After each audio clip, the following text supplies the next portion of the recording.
Shalom,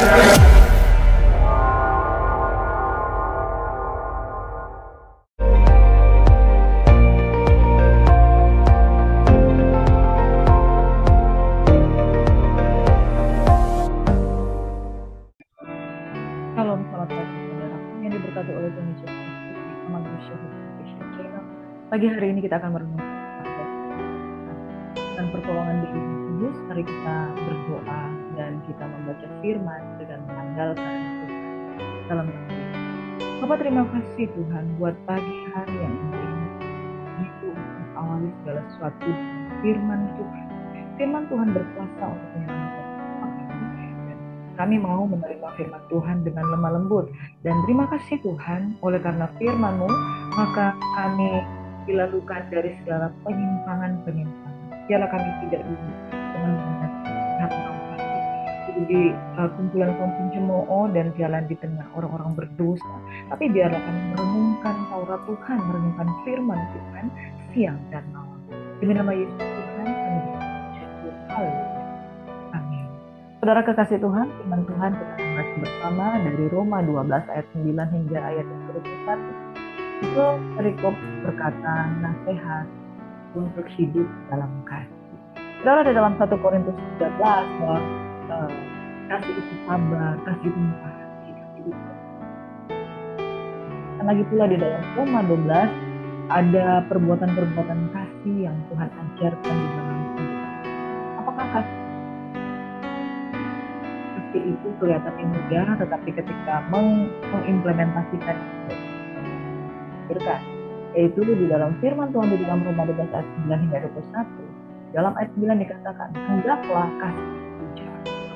Ketika saya membaca ayat yang pertama ini, saudara, bahwa kasih itu jangan pura-pura, saya mengimplementasikan kepada diri bahwa manusia itu memiliki ego.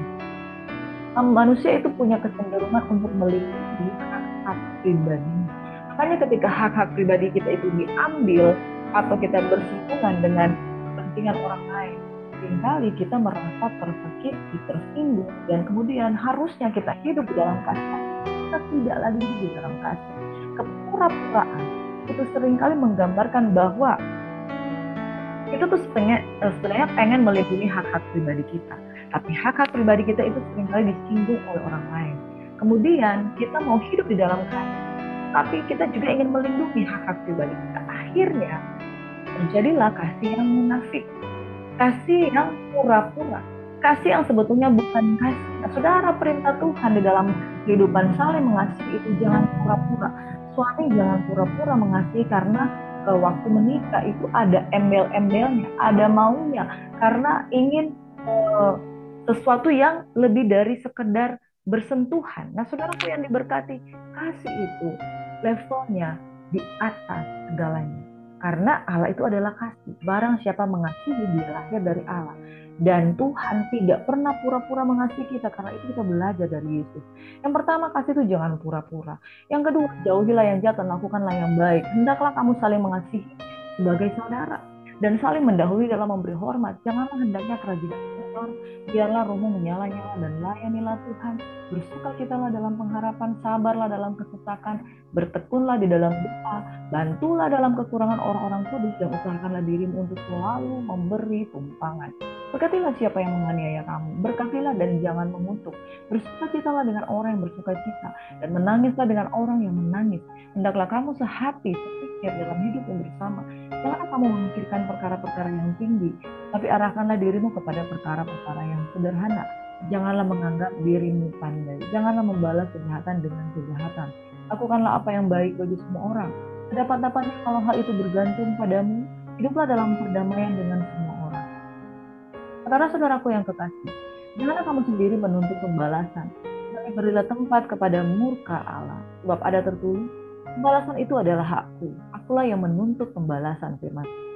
Tapi jika seturuhmu lapar, berilah dia makan. Jika ia haus, berilah dia minum. Dengan berbuat demikian, kamu menumpukan bara api di atas kepalanya. Janganlah kamu kalah terhadap kejahatan, tapi kalahkanlah kejahatan. Nah, saudara, premis di sini saya melihat bahwa kita sebetulnya tahu bahwa perintah Tuhan adalah untuk hidup mengasihi. Dan perintah Tuhan adalah kasihilah sesamamu seperti saudara dan tidak ada musuh. Nah, saudara, ketika kita mengimplementasikan kasih, kita menganggap orang lain saudara. Tetapi ada orang yang tidak benar-benar saudara, tetapi seperti musuh di dalam selimut. Seperti musuh yang menginginkan hal yang buruk di dalam kehidupan kita. Atau seperti musuh yang ketika kita berbuat baik, dia tidak balas kebaikan kita. Nah, saudara, firman Tuhan katakan di ayat yang ke-17, jangan balas jahat dengan jahat. Saudara, bagaimana kita katakan saya mau mengasihi orang dan menganggap dia saudara, tetapi ketika saudara mengasihi dia tidak seperti saudara, tetapi dia seperti musuh di dalam kehidupanmu. Ya, jangan balas jahat dengan jahat. Bagaimana mungkin kita tidak balas jahat dengan jahat? Saya anggap dia saudara, tapi dia tidak menganggap saya saudara. Saya menganggap dia orang yang terdekat, tapi dia tidak memperlakukan saya dengan cara yang semestinya. Tapi firman Tuhan mengingatkan, jangan pura-pura. Jauhilah yang jahat, lakukan yang baik. Lakukan apa yang baik bagi semua orang. Jika itu bergantung padamu sedapat-dapatnya, hiduplah dalam perdamaian dengan semua orang. Nah, saudara, saya mau katakan hal ini kepada kita semua. Bahwa kita yang mendrive kehidupan, bukan orang lain. Kita yang mendrive kehidupan yang tidak benar menjadi benar. Kita mendrive kehidupan ketika lingkungan kita tidak balas kebaikan dengan kebaikan, melakukan apa yang jahat, sedapat-dapatnya hal itu bergantung padamu. Inilah topik yang saya mau katakan kepada kita, saudara. Anak Tuhan mendrive kehidupan. Anak Tuhan harusnya mendrive kehidupan yang tidak ada kasih menjadi kehidupan yang ada kasih. Hiduplah dalam perdamaian dengan semua orang. Saudara, ketika orang melempar rumahmu, jangan saudara ambil batu yang lebih besar terus saudara melempar. Ketika engkau ditampar pipi kirimu, engkau berikan pipi kanan. Demikianlah perintah Tuhan Yesus Kristus. Di dalam ayat 19 dikatakan, jangan menuntut pembalasan.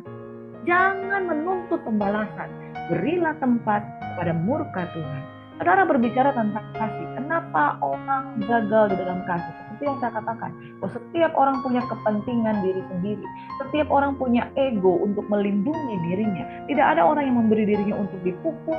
Tidak ada orang yang memberi dirinya dikecewakan, disakiti. Apalagi kalau dia tidak melakukan apa yang baik menurut pandangannya. Tapi kenapa kok pendeta saya menuduh saya melakukan yang tidak benar?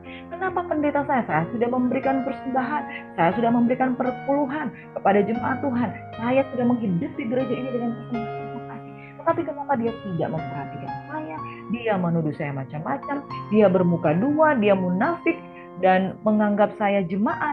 Tetapi saya selalu menuduh saya dengan perbuatan-perbuatan saya yang tidak terbukti. Saudaraku yang diberkati oleh Tuhan Yesus Kristus, perhatikan keadaan lingkungan di sekitar kita tidak selalu baik. Kita pun mengingatkan, salinglah kamu mengasihi sebagai saudara. Tapi ada orang yang bukan orang yang betul-betul menjadi bagian dari diri kita. Apa yang harus kita lakukan?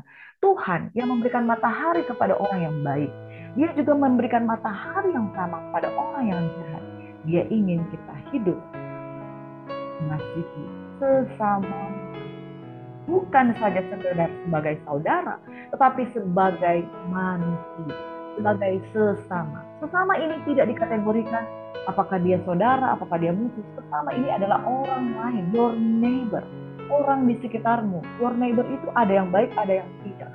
Tapi saudara ingat, jangan pura-pura, jangan balas dengan jahat, dan yang paling penting, usahakanlah perdamaian jika itu bergantung padamu.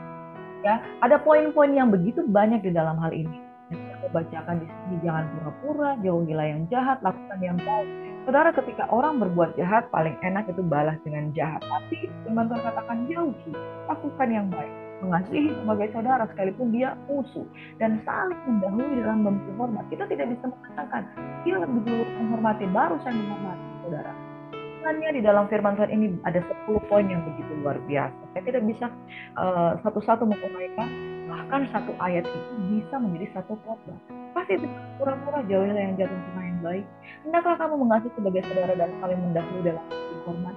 Janganlah hendaknya kerajinan kendor, biarlah rohmu menyala-nyala dan layanilah Tuhan. Kenapa saudara? Karena kalau orang pahit, kerajinannya pun pudar dan rohnya tidak berjalan-jalan lagi. Makanya sehat hatinya. Bersukacitalah dalam pengharapan, sabarlah dalam kesesakan, bertekunlah dalam doa. Bantulah dalam kekurangan orang kudus dan usahakan dirimu untuk selalu memberikan tumpangan. Sekalipun engkau sakit, jangan tawar hati, berikan tumpangan. Apalagi itu kalau saudaramu sendiri, apalagi itu suamimu sendiri, ampunilah dia. Berkatilah siapa yang menganiaya kamu, berkatilah dan jangan mengutuk. Saudara, bersukacitalah dengan orang yang bersuka dan menangislah dengan orang yang menangis. Amin. Hendaklah kamu sehati sepikir dalam hidupmu bersama. Janganlah kamu memikirkan perkara-perkara yang tinggi, tetapi arahkanlah dirimu kepada perkara-perkara yang sederhana. Janganlah menganggap dirimu pandai. Jangan membalas jahat dengan jahat. Lakukan apa yang baik bagi semua orang. Sedapat-dapatnya kalau hal itu bergantung padamu, hiduplah dengan perdamaian dengan semua orang. Dari 10 poin ini saya akan merangkum ke dalam 3 hal yang paling penting menurut saya bahwa itu. Yang pertama, jangan pura-pura. Kasih itu jangan pura-pura. Yang kedua, jangan balas jahat dengan jahat. Yang ketiga, sedapat-dapatnya hal itu bergantung padamu, itu adalah perdamaian dengan semua orang. Saudara, kita memberi pengaruh, bukan dipengaruhi. Kalau ada lingkungan yang buruk dan saudara muncul kepahitan, please jangan pura-pura. Dengan ketulusan tetaplah mengasihi dan jangan membalas. Dan yang terakhir, hiduplah dengan berdamai dengan semua orang. Kalau hal itu bergantung padamu, artinya saudara yang mendrive agar lingkungan itu penuh dengan kasih. Amin. Kiranya Tuhan membentuk kita di tangan kuncunan dari kita. Mari berdoa. Bapa di surga, biarlah menasehati kami dengan firman-Mu ini, buat kami menjadi orang yang tidak memiliki kasih yang pura-pura. Kami sadar Tuhan, seringkali kami tergoda untuk kecewa, untuk pahit, untuk tawar, untuk membalas perbuatan orang lain. Tapi kami percaya Tuhan mengingatkan, jangan balas jahat dengan jahat. Dan lagi pula, kalau kami yang lebih dahulu mengetahui firman, biarlah kami mendrive, kami mendorong pertumbuhan kasih, pertumbuhan iman kami. Ampuni kalau Engkau dapati kami tidak mampu untuk hidup dengan ketulusan kasih, ajar kami Tuhan untuk hidup dalam Tuhan. Berkatilah orang yang mengandalkan Tuhan, yang menaruh harapannya kepada Tuhan. Aku berdoa pada pagi hari ini, ini jemaat Tuhan yang sedang mengalami tekanan-tekanan sehingga tidak sanggup hidup di dalam kasih yang murni, kasih yang tulus. Berdoa agar dimampukan, diberikan kebesaran jiwa, kebesaran hati untuk mengampuni dan dimaafkan, untuk mengubah lingkungan kami. Demi nama Yesus, kasih Bapa melindungi kami. Siap beraktivitas dengan salam kasih Tuhan, salam beraktivitas. Shalom.